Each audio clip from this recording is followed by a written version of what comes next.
salarial do Cruzeiro para o próximo ano. O Cruzeiro quer chegar muito forte para 2025 para voltar a ser protagonista no futebol nacional e também, quem sabe, tentar um título da Copa Sul-Americana que ele parou na final desse ano contra o Racing.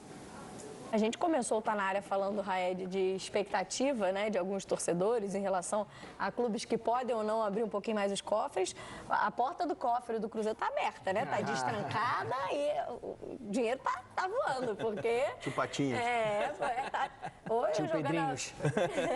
Porque são dois jogadores que a gente sabe há pouco tempo os dois maiores salários do futebol brasileiro, né? Então são dois jogadores que não são baratos de serem contratados ainda para o mesmo elenco. Quando muda a direção o dono da SAF do Cruzeiro, né, sai Ronaldo e entra o Pedro Lourenço, a torcida do Cruzeiro já festeja porque sabe que vai vir investimento. E são dois investimentos fortíssimos, dois jogadores de grande nome no cenário nacional e que eu queria muito vê-los juntos, porém sob o comando do Fernando Seabra, que fazia um sistema de jogo com dois atacantes que por dentro, né, que davam espaço para o Matheus Pereira fazer ali um falso 9.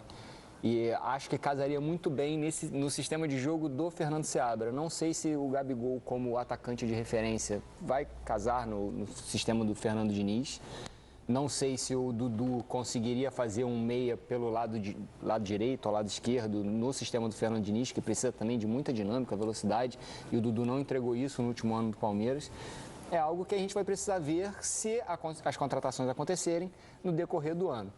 A qualidade técnica dos dois a gente conhece muito bem, mesmo sabendo que não vem das melhores fases. O Dudu encarou uma lesão muito séria no Palmeiras, ficou fora por um longo período. Quando voltou, não recuperou a vaga no time titular do Abel, né? Enfim, até já teve essa questão de ser anunciado pelo Cruzeiro no meio de 2024, voltar atrás na opção dele. Enfim, o Gabigol também, por mais que tenha feito gols na final da Copa do Brasil, também não vem de dois grandes anos. Mas a gente sabe do potencial de cada um. O Dudu um pouco mais, né? Uma idade um pouco mais avançada, tem 32 anos. O Gabigol, 28. Acho que, além dessa questão técnica, acho também, Moreno, que pode ser um fator positivo para o torcedor do Cruzeiro se colocar como protagonista novamente. O Cruzeiro já foi forte na última janela, já trouxe alguns reforços. O Cássio talvez tenha sido o mais impactante, porque é um dos grandes ídolos da história do Corinthians e agora um dos grandes ídolos da história do Palmeiras e também do Flamengo. Então, também tem essa questão. Além da parte técnica, acho que vão agregar bastante, vão mudar até o patamar do Cruzeiro ao longo da temporada de 2025, se realmente assinarem, mas também traz essa sensação para o torcedor, né? Meu time está voltando a ser protagonista, ou pelo menos buscando isso. São duas contratações que elas não vêm só pela questão da parte técnica, elas vêm com um conjunto, né? A mídia, né? Até porque, por exemplo, você contrata Dudu, recentemente dos maiores ídolos da história do Palmeiras, e o Gabigol, que é colocado ali como o segundo maior ídolo da história do Flamengo. Então você traz esses dois jogadores para poder formar um ataque do Cruzeiro. Então não é só a questão técnica, tem todo o pacote que é você contratar esses dois jogadores. Agora, a preocupação que tem que ser, na minha opinião, a principal é como fazer o time da Liga. Até porque o que a gente viu no Cruzeiro na temporada passada foi que o Cruzeiro era um time que dava a Liga, era um time coletivamente forte, sólido, coeso, exatamente quando tinha um time com jogadores não tão badalados. A partir do momento que esses jogadores foram colocados ali à força, e dá pra gente dizer, no time, foi justamente quando o caldo começou a desandar. Então, acho que a principal preocupação tem que ser essa, tem que ser como fazer esse time, esse grupo de grandes jogadores, isso daí formar um time forte. Até porque a gente já viu várias vezes na história do futebol elencos estrelados que não conseguiram dar resultado como time. Então, essa tem que ser a principal preocupação. Agora, um dado assim que acho que não tem como deixar passar, né, de como é discrepante essa questão financeira dentro do futebol brasileiro. Pelo que a gente acompanha aqui de informações, somados os salários de Dudu e Gabigol, seriam na casa de 5 milhões, somados os salários dos dois. Mensal. 5 milhões mensal. 5 milhões mês. Para se ter uma ideia, A folha salarial do Fortaleza para essa temporada era de 7,4 milhões por mês. Então, assim... Do elenco todo. Do elenco todo. A soma de 2 jogadores do Cruzeiro é quase que a folha salarial inteira da equipe que terminou na 4ª posição do Campeonato Brasileiro. E não deve ser só isso, né, Gabriel?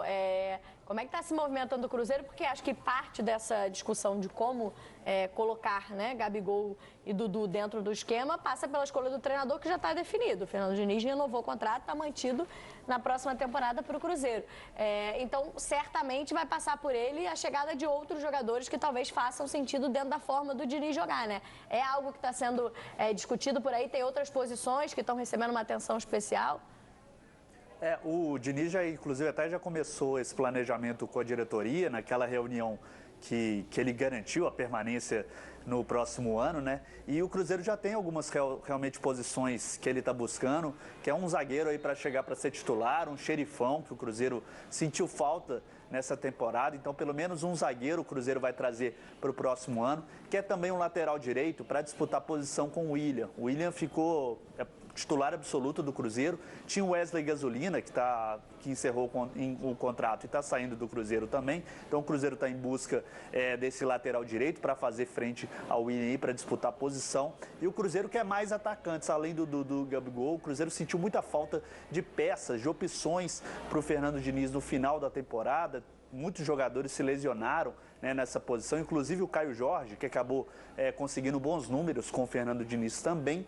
Então o Cruzeiro quer mais atacantes para a próxima temporada, principalmente pontas. Aí ele quer ter opções pelos lados com o Fernando Diniz. Então essas são as principais opções que o Cruzeiro está tentando aí no mercado. E só lembrar que o Cruzeiro tem mais um acerto para o próximo ano, que é o Christian, volante do Atlético Paranaense. O jogador que o Cruzeiro viu uma oportunidade aí de mercado. É mais um jogador que vai vir para o Cruzeiro na próxima temporada.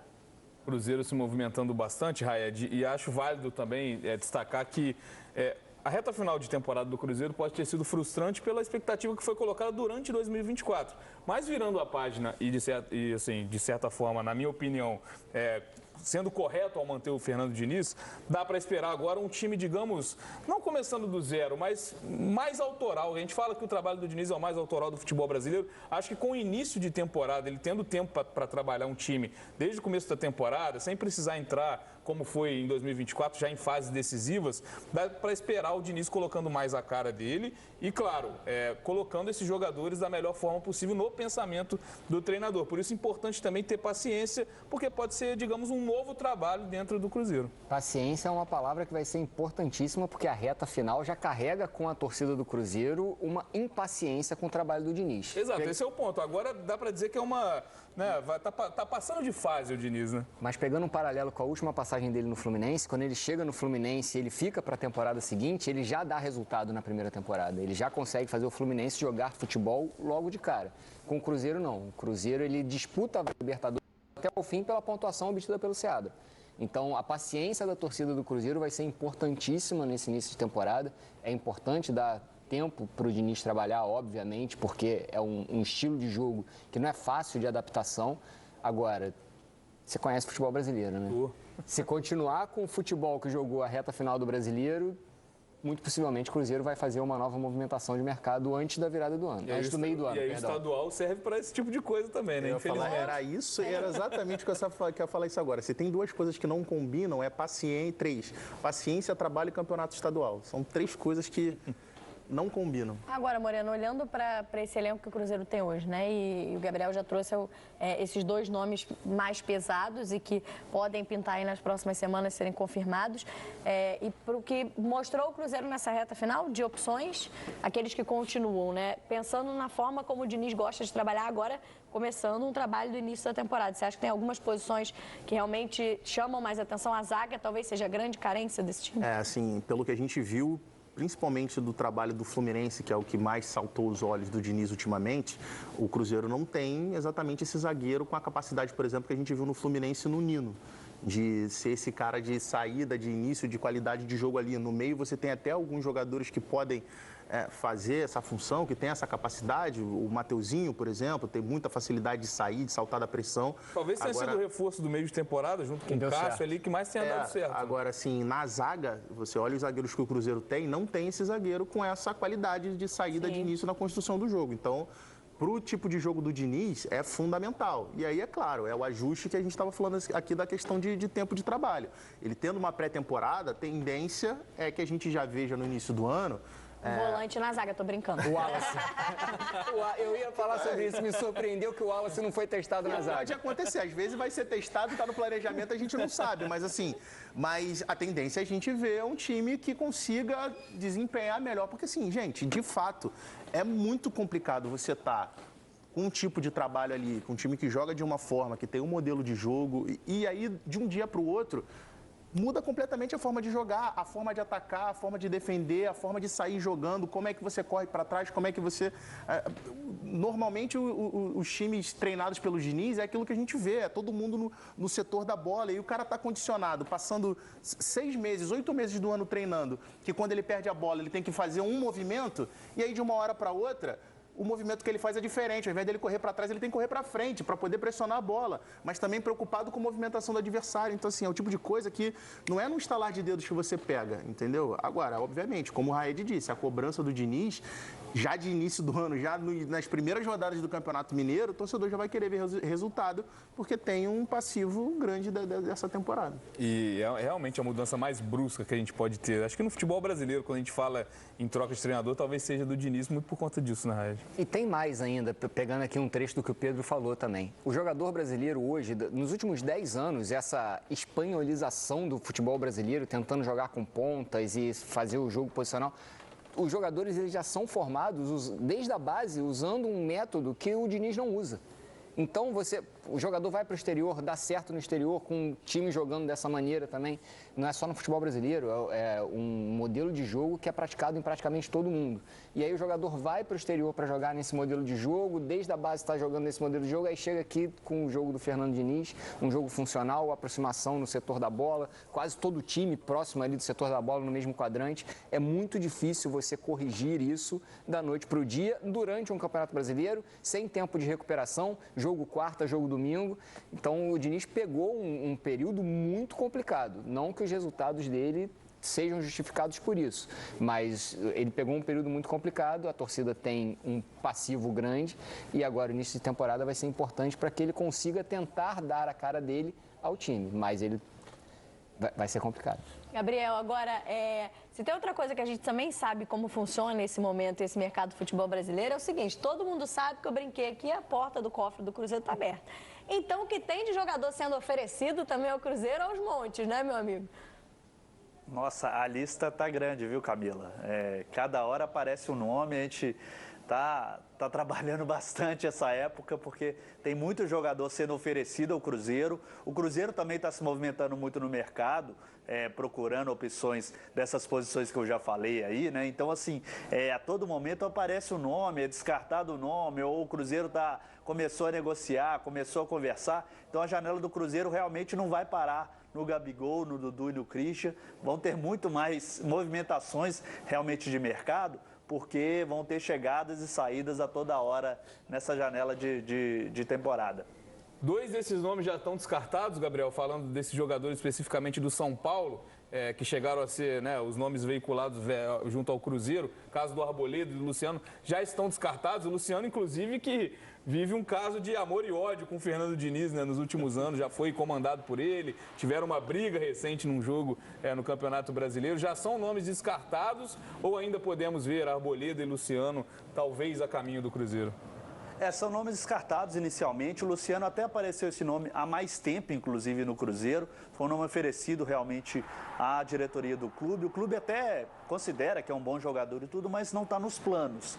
E o Arboleda é a mesma situação. O clube considera que o Arboleda é um bom zagueiro, seria até uma boa opção para a zaga do clube, mas a questão financeira aperta um pouco pelo que o Cruzeiro quer gastar para esse setor, entende? Então, o Cruzeiro até agrada os nomes, mas o Cruzeiro não deve realmente ir atrás desses 2 jogadores do São Paulo, apesar de gostar dos 2. Aí, Camilo, o cofre está aberto para o ataque, para a defesa nem tanto. Não, mas assim... Mas depende também de quem oferece, né? Tem um peso. E assim, se a gente for olhar, por exemplo, o Luciano, eu tenho dificuldade de conseguir fazer o encaixe de um time, mesmo que seja muito ofensivo, mas que você consiga ter um equilíbrio escalando Matheus Pereira, Luciano, Dudu e Gabigol. Alguém sobraria nisso aí, né? No caso do Luciano tem sensação, o Diniz está lá. Vamos ver se dá pro Luciano? Não, mas pois acho que o último capítulo Eu da acho que novela entre os dois não foi rolou uma agradável. rusga, mas é que tem pelo São Paulo, né? uma coisa meio exato, São Paulo. repetida nisso, E o né? Arboleda como característica não é exatamente o zagueiro que a gente descreveu aqui agora há pouco como o que é uma necessidade do Cruzeiro pensando na forma de jogar do Diniz. Não é exatamente esse zagueiro de bom passe, esse zagueiro de tranquilidade, qualidade na saída do jogo. É muito mais um zagueiro de velocidade, de imposição física, tempo de bola, aérea, né? muito forte na bola aérea. Então, assim, sinceramente, eu acho que também são dois jogadores que não casam com o que a gente está falando aqui de formação de elenco do Cruzeiro. Tem algumas posições, né? Algumas situações também o Cruzeiro para definir ainda nesse mercado, mas como você disse, né, Gabriel, são muitas movimentações. Tem uma expectativa aí para o nome do Dudu pintar nos próximos dias, próxima semana, porque me parece uma situação mais bem resolvida do que a do Gabigol, né? Até por ser algo que vem do ano passado, né, Gabriel? Vem do meio do ano esse interesse, né? O Cruzeiro chegou a acertar com ele. Esse ano. Camila já tá em Eu já 2025, tô em 2025. Estamos quase. Uma pessoa à frente do tempo, né? Eu já tô aqui, do ano passado, aquela última temporada, no caso, há Acabou 6 domingo, meses. Mas realmente o Dudu foi anunciado no meio do ano, né, pelo Cruzeiro. Já tinha o acerto e tudo, por isso o Cruzeiro anunciou, mas o Dudu voltou atrás na negociação, aquele todo imbróglio que a gente viu. E realmente o Dudu deve ser um nome que deve ser anunciado antes que o Gabigol.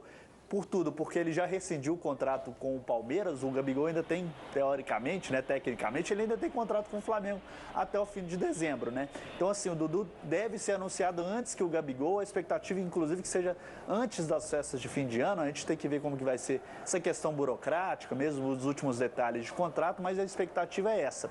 E a do Gabigol, a expectativa inicial é que ele seja anunciado entre as festas de final de ano, Natal e Ano Novo, e o aniversário do Cruzeiro, que é 2 de janeiro, seria um grande presente aí para a torcida do Cruzeiro. O que a gente sabe que o Cruzeiro está planejando realmente um grande anúncio, uma festa aí para anunciar o Gabigol, que realmente é um nome de muito impacto, que o Cruzeiro está levando muita fé para a próxima temporada. Eu tenho certeza que o torcedor do Cruzeiro atualiza as redes sociais todos os dias, já De ansioso. 5 em 5 minutos. É isso, porque realmente é um ataque de muito impacto e que certamente vai colocar o Cruzeiro acima, né, no nível de protagonismo entre os times brasileiros. Gabriel, muito obrigado pela participação aqui no Tá Na Área. Tamo junto, volto sempre. Vai voltar muito ao longo dessa central do mercado ainda, né? Um abraço, pessoal. É isso.